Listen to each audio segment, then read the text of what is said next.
Listen to me closely. There is a concept in warfare called shaping the battlefield. You do not attack the enemy directly at first. You cut off their supply lines. You restrict their movement. You make them weak. That is exactly what is happening to the Second Amendment right now. If you own any of the 5 firearms on this list, you are the enemy. The politicians in D.C. and Sacramento are not just talking anymore. They are passing laws that are designed to turn law-abiding citizens into felons overnight. I am talking about bans on sales, bans on transfers, and eventually confiscation. We are looking at 2026. That is the deadline. California has already fired the first shot. Colorado is following. Illinois is on board. They are coming for the guns you see at every range, the guns your buddies own, the guns that protect your family. Today on Madmen Review, we are going deep. We are not just listing guns, we are analyzing the specific legal mechanisms they are using to kill them. We are talking about the Glock 19, the Smith & Wesson, the American AK, the SIG MCX, and the legendary Colt M4. Disclaimer, I am not a lawyer. I am a guy who reads the fine print so you don't have to. Buckle up, it is going to be a rough ride. Number 5. The polymer target, the Glock 19. Let's start with the most popular handgun on planet Earth, the Glock 19. For decades, this has been the default answer. You ask a cop what to carry? Glock 19. You ask a Navy SEAL what works? Glock 19. It is the Honda Civic of the gun world. It works every time. But in California, the Honda Civic is about to be outlawed. Governor Newsom signed Assembly Bill 1127. This is a masterclass in gaslighting. Here is their logic. Criminals are buying illegal Chinese-made auto sears. We call them Glock switches. They drill a hole in the backplate, drop in a piece of metal, and turn a semi-auto pistol into a machine gun. That is already a federal felony. It gets you 10 years in prison. But California says, no, the criminal is not the problem. The gun is the problem. They claim the Glock design itself, the cruciform trigger bar, is too easy to convert. So starting in mid-2026, they want to ban the sale of any pistol that can be easily converted. That is vague on purpose. It means Glocks. It means polymer 80s. It means almost every striker-fired pistol on the market. Think about the implications. If this law stands in California, New York will copy it, then Illinois, then Massachusetts. Glock has already stopped making certain Gen 3 models because fighting these laws is becoming impossible.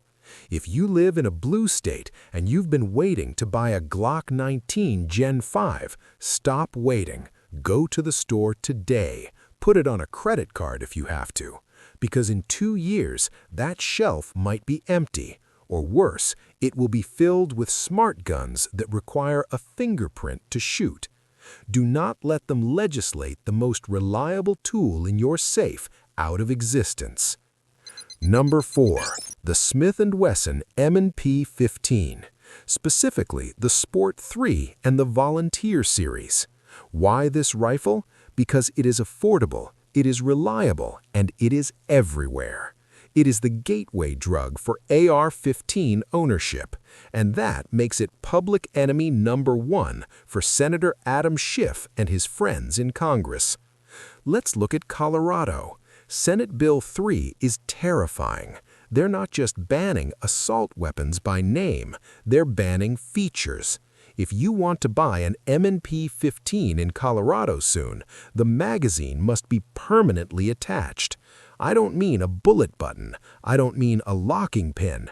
I mean welded, epoxied, soldered.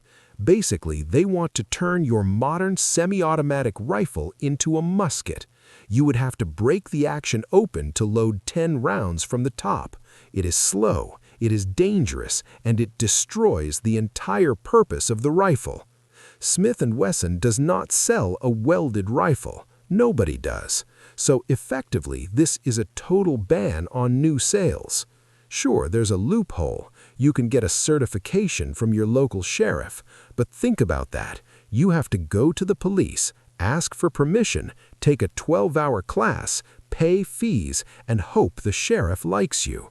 That is not a right. That is a privilege, and privileges can be revoked. The federal assault weapons ban of 2024 is still looming. It specifically names the AR-15 platform. The M&P-15 is at the top of that list. If you own one, keep it, maintain it, buy spare bolt carrier groups, buy spare barrels, because if these laws pass nationally, the M&P-15 will become an heirloom. You won't be able to replace it. Number 3, we need to correct a common mistake. People say Ruger AK. Ruger doesn't make an AK. We're talking about the Century Arms VSKA or the PSA GF5, the American-made AK-47. For years, politicians told us they only wanted to ban foreign imports. They banned Russian AKs. They banned Chinese AKs. So American companies like Century Arms and Palmetto State Armory stepped up. They built factories here. They employed American workers. They made AKs in the USA. And now, the government wants to ban those too. Why the AK? Because of the silhouette. That curved banana magazine scares them. But legally, they're attacking the operating system. The AK uses a long-stroke gas piston. It is simple, it is violent, it is reliable. Most proposed bans target gas-operated semi-automatic rifles with detachable magazines. That definition is designed to catch the AK. Colorado's Senate Bill 3 explicitly lists AK-47 types as banned weapons. This is ironic. The VSKA is a tool. It shoots the 7.62 by 39 round. It is excellent for hunting hogs. It is excellent for defense. It is heavy. It is made of steel and wood. It is not high-tech. It is 70-year-old technology. But because it looks like the bad guy's gun from the movies, they want it gone. If you've been thinking about getting into the AK platform, do it now. The supply of imported parts kits is drying up, and if American manufacturers are banned from selling these to civilians, the price of a standard AK will skyrocket to $3,000 overnight. Get a VSKA, get a Wasser, get a PSA. Just get one before the door closes. Number 2. This is the big one. The Sig Sauer MCX Spear LT. This gun keeps politicians up at night. Why? Because it is actually what they claim the AR-15 is. The AR-15 is a civilian rifle. The MCX was built for the battlefield. It was built for Special Operations Command. It won the contract to replace the M4 in the military. And because of that pedigree, it is a primary target. The MCX is modular. You can fold the stock. You can change the barrel length in 30 seconds. You can switch calibers. It is the ultimate do-it-all rifle. And that terrifies the anti-gun lobby. They look at the Orlando Pulse nightclub shooting. The shooter used an MCX. They used that tragedy to push for a ban on the entire platform. Senator Schiff's bill targets pistol grips, folding stocks, and barrel shrouds. The MCX has all of those. It also operates with a short-stroke gas piston, which falls under the new definitions of assault weapon. But here is the scary part.